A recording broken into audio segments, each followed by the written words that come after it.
ओम नमः शिवाय। जिस प्रकार इस ब्रह्मांड का ना कोई अंत है और ना ही कोई शुरुआत, उसी प्रकार शिव अनादि है। संपूर्ण ब्रह्मांड शिव के अंदर समाया हुआ है। आइए श्रवण करते हैं। सोमवार व्रत कथा। प्राचीन काल की बात है। एक नगर में एक बहुत धनवान साहूकार रहता था, जिसके घर में धन की कमी नहीं थी, परंतु उसको एक बहुत बड़ा दुख था कि उसके कोई पुत्र नहीं था। वह इसी चिंता में दिन रात लगा रहता था। वह पुत्र की कामना के लिए प्रत्येक सोमवार को शिव जी का व्रत और पूजन किया करता था तथा सायंकाल को शिव मंदिर में जाकर शिव जी के सामने दीपक जलाया करता था।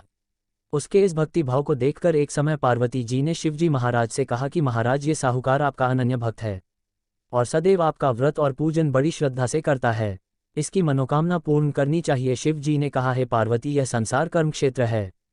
जैसे किसान खेत में जैसा बीज बोता है वैसा ही फल काटता है, उसी तरह इस संसार में जैसा कर्म करते हैं वैसा ही फल भोगते हैं। पार्वती जी ने अत्यंत आग्रह से कहा, महाराज, जब यह आपका अनन्य भक्त है और इसको अगर किसी प्रकार का दुख है तो उसको अवश्य दूर करना चाहिए, क्योंकि आप सदैव अपने भक्तों पर दयालु होते हैं और उनके दुखों को दूर करते हैं। यदि आप ऐसा नहीं करेंगे तो मनुष्य आपकी सेवा तथा व्रत क्यों करेंगे। पार्वती जी का ऐसा आग्रह देख शिव जी महाराज कहने लगे, हे पार्वती, इसके कोई पुत्र नहीं है। इसी चिंता में यह अति दुखी रहता है। इसके भाग्य में पुत्र ना होने पर भी इसको मैं पुत्र प्राप्ति का वर देता हूँ, परंतु ये पुत्र केवल 12 वर्ष तक जीवित रहेगा। इसके पश्चात वह मृत्यु को प्राप्त हो जाएगा। इससे अधिक मैं और इसके लिए कुछ नहीं कर सकता। ये सब बातें साहूकार सुन रहा था। इससे उसको ना तो कुछ प्रसन्नता हुई और न ही कुछ दुख हुआ। वह पहले जैसा ही शिवजी महाराज का व्रत और पूजन करता रहा है। कुछ काल व्यतीत हो जाने पर साहूकार की स्त्री गर्भवती हुई और 10वें महीने में उसके गर्भ से अति सुंदर पुत्र की प्राप्ति हुई। साहूकार के घर में बहुत खुशी मनाई गई, परंतु साहूकार ने उसकी केवल 12 वर्ष की आयु जानकर अधिक प्रसन्नता प्रकट न की और ही किसी को भेद ही बताया। जब वह बालक 11 वर्ष का हो गया तो उस बालक की माता ने उसके पिता से विवाह आदि के लिए कहा, तो वह साहूकार करने लगा कि अभी मैं इसका विवाह नहीं करूंगा, अपने पुत्र को काशी जी पढ़ने के लिए भेजूंगा। फिर साहूकार ने अपने साले अर्थात बालक के मामा को बुला करके उसको बहुत सा धन देकर कहा है, तुम मेरे बालक को काशी जी पढ़ने के लिए ले जाओ और रास्ते में जिस स्थान पर भी जाओ यज्ञ तथा ब्राह्मणों को भोजन कराते जाओ। वह दोनों मामा भांजे यज्ञ करते और ब्राह्मणों को भोजन कराते जा रहे थे। रास्ते में उनको एक शहर पड़ा। उस शहर में राजा की कन्या का विवाह हो रहा था। दूसरे राजा का लड़का जो विवाह कराने के लिए बारात लेकर आया था वह एक आंख से काना था।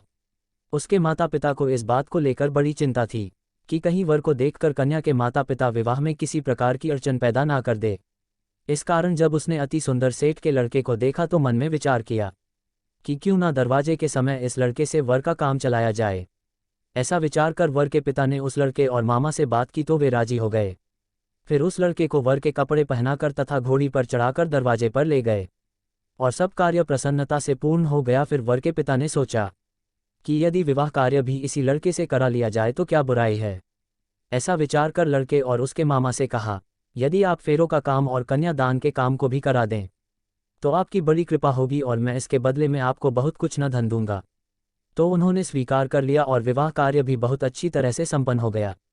परंतु जिस समय लड़का जाने लगा तो उसने राजकुमारी की चुंदड़ी के पल्ले पर लिख दिया कि तेरा विवाह तो मेरे साथ हुआ है, परंतु जिस राजकुमार के साथ तुमको भेजेंगे वह एक आंख से काना है और मैं काशी जी पढ़ने जा रहा हूँ।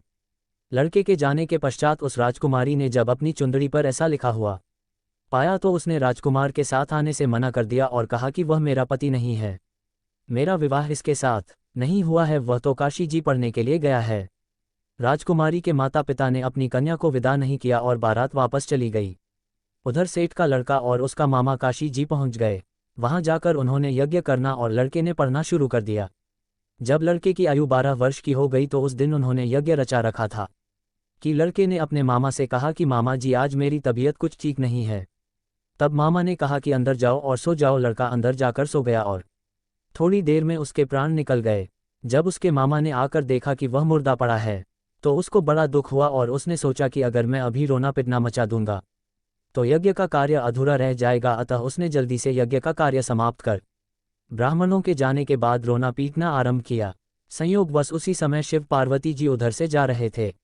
जब उन्होंने जोर जोर से रोने की आवाज़ सुनी तो पार्वती जी कहने लगी कि महाराज, कोई दुखिया रो रहा है, उसके कष्ट को दूर कीजिए।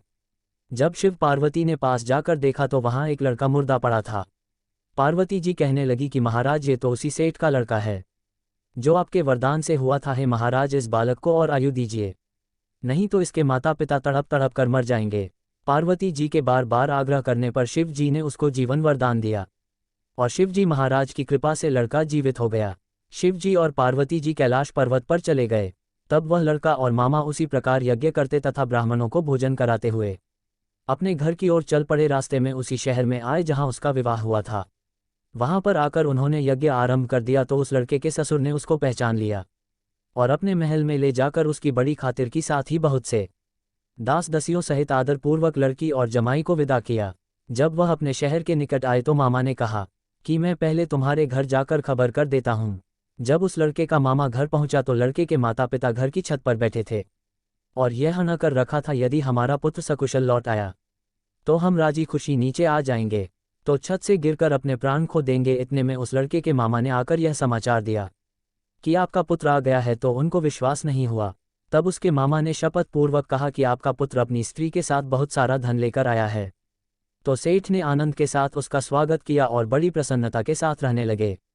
इसी प्रकार से जो कोई भी सोमवार के व्रत को धारण करता है अथवा इस कथा को पढ़ता या सुनता है, उसकी समस्त मनोकामनाएं पूर्ण होती है। उम्मीद है आपको सोमवार व्रत की कथा अच्छी लगी होगी।